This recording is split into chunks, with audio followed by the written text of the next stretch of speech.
शौर्य को अब कुछ दिनों तक अकेले ही सब कुछ करना था। वजह थी उसके पापा का काम के सिलसिले में नेपाल जाना। अपनी माँ के जाने के बाद ये पहली बार होगा जब शौर्य यूं खुद को अकेला महसूस करेगा। पापा का वादा था कि वो जल्द से जल्द लौट आएंगे, मगर कब, ये तो काम खत्म होने के बाद ही मालूम चलता। हालांकि इस बीच वो अपने गांव अपनी दादी के साथ रुकने वाला था, मगर गांव गए हुए उसे सालों बीत गए थे। अब तो वो किसी को ठीक तरह से शायद पहचानता भी नहीं था। पापा के नेपाल निकलने के बाद देर शाम की ट्रेन से वो जैसे तैसे गांव पहुंच चुका था। दादी ने खुश होकर शौर्य को गले लगाया और सबसे मिलवाया। शौर्य भी अपने चचेरे भाई बहनों और चाचा को देखकर काफी खुश हुआ। थकान काफी थी, लिहाजा खाना खाने के बाद बिस्तर पर लेट गया और उसकी आंख सुबह खुली। उसने देखा कि चारों तरफ सजावट थी, फूल की भीनी भीनी खुशबू, मोमबत्ती और प्रसाद में मिठाई। आज कोई त्योहार है? शौर्य खुद से सवाल करने लगा। तभी पीछे से दादी बोली, आज क्या खास है, ये तुम्हें शाम को पता चल जाएगा, और मुस्कुराती हुई घर के अंदर चली गई। यहाँ शौर्य पूरे दिन रात होने का इंतजार करने लगा। उसने देखा कि घर की दहलीज पर दादी कुछ दीपक जला रही थी। वो करीब गया, तभी शौर्य के चाचा का बेटा बोल पड़ा, अरे संभल कर, पैर सावधानी से चलाओ, वरना जो होगा उसके जिम्मेदार तुम खुद होगे।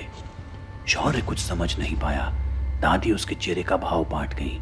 उसने शौर्य को पास बुलाया और बताया, देखो बेटा, ध्यान रखना, पूरी रात चाहे कुछ भी हो जाए, गलती से भी इन 13 दीपक को मत बुझाना।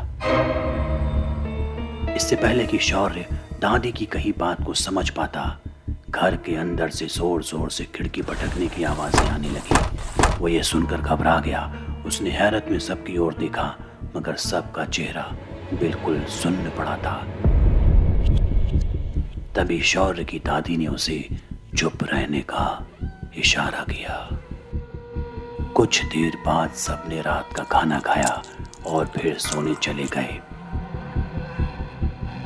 दादी ने शौर्य से अपने पास सोने को कहा, मगर शौर्य ने मना कर दिया और कहा उसे अकेले सोने की आदत है, और फिर वो अपने कमरे में जाने लगा।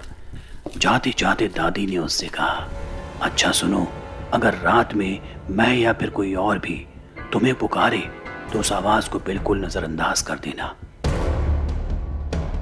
उनके या मेरे पास आने की कोई जरूरत नहीं है।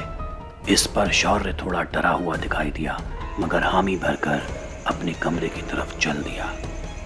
रात के करीब 1-2 बजे के बीच शौर्य को प्यास लगी। उसने देखा कि उसके चचेरे भाई के कमरे की लाइट चालू है, इसलिए उसने उसे पुकारा, मगर उसकी आवाज सुनते ही उस कमरे की लाइट बंद हो गई। उसे यह बहुत अजीब लगा। उसने फिर दादी को पुकारा, मगर फिर भी कोई आवाज नहीं आई। अब वो खुद उठा और पानी लेने के लिए बढ़ा। तभी उसने देखा कि घर की खिड़की के बाहर कोई औरत खड़ी है, जो उसे देखकर मुस्कुरा रही है। उसे लगा वो शायद दादी होंगी, तो वो उस खिड़की के करीब जाने लगा, मगर जैसे ही वो वहां पहुंचा वो औरत गायब हो गई। शौर्य को ये सब किसी सपने की तरह लग रहा था, लिहाजा वो किचन में गया, पानी का गिलास लिया और लौटने लगा। तभी गलती से उसके गिलास से पानी छलका और उन 13 दियों में से एक दिया बुझ गया। अचानक उसके कान में एक तीखी चीख सुनाई दी।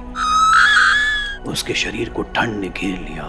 वो कुछ समझ पाता इससे पहले उसकी नजर दीवार पर टंगे कांच पर पड़ी, जहां उसकी परछाई नजर आ रही थी और साथ ही नजर आ रहे बहुत सारे डरावने चेहरे।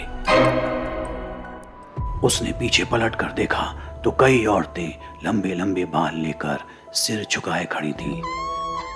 वो उनसे पीछे हट पाता, तभी एक औरत ने अपना हाथ लंबा किया और उसके गले को जकड़ लिया। जैसे ही वो हाथ छुड़ाने लगा, उस औरत का चेहरा उसके बिल्कुल करीब आ गया।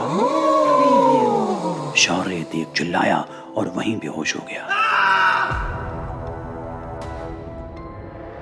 अगली सुबह एक बार फिर उसकी आंख खुली।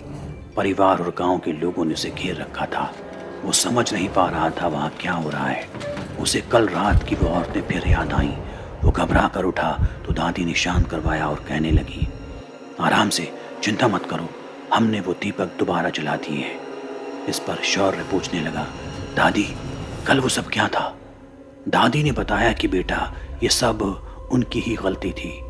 उन्होंने कल रात के बारे में जानबूझकर उसे कुछ नहीं बताया क्योंकि वो उसे डराना नहीं चाहती थी। शौर्य ने दादी से पूछा कि वो औरतें कौन थी? तब दादी ने बताया कि दरअसल वो उस गांव की सती औरतें थीं जिन्हें कई साल पहले जिंदा जलाकर मौत दे दी गई थी। हर साल तय रात वो आती हैं तो गांव वाले उनकी पूजा करते हैं और स्वागत में दीपक जलाते हैं।